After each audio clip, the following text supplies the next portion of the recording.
Matthew chapter 27.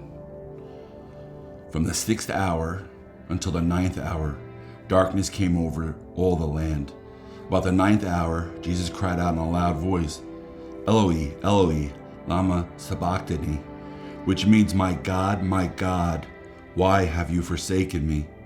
When some of those standing there heard this, they said, he's calling Elijah. Immediately one of them ran and got a sponge. He filled it with wine vinegar, put it on a stick, and offered it to Jesus to drink. The rest said, now leave him alone. Let's see if Elijah comes to save him. And when Jesus had cried out again in a loud voice, he gave up his spirit. At that moment, the curtain of the temple was torn in two from top to bottom. The earth shook and the rocks split. The tombs broke open, and the bodies of many holy people who had died were raised to life. They came out of the tombs, and after Jesus' resurrection, they went into the holy city and appeared to many people. When the centurion and those with him who were guarding Jesus saw the earthquake and all that had happened, they were terrified and exclaimed, surely he was the Son of God. Many women were there, watching from a distance.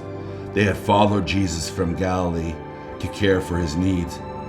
Among them were Mary Magdalene, Mary the mother of James and Joseph, and the mother of Zebedee's sons.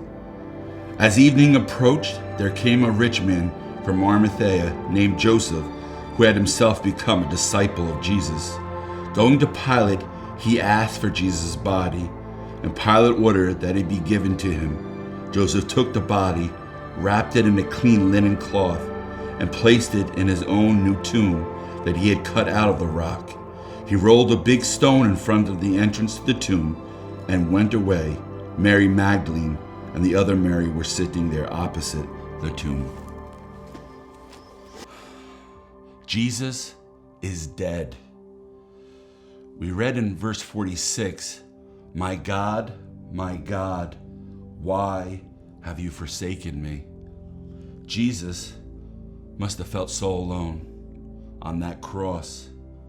But we also read in verses 57 to 60, it says, as evening approached, there came a rich man from Arimathea named Joseph, who had himself become a disciple of Jesus. Going to Pilate, he asked for Jesus' body, and Pilate ordered that it be given to him.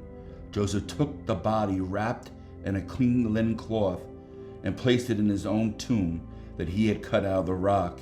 He rolled a big stone in front of the entrance to the tomb and went away. That Friday evening and Saturday, they must have felt so alone, so scared.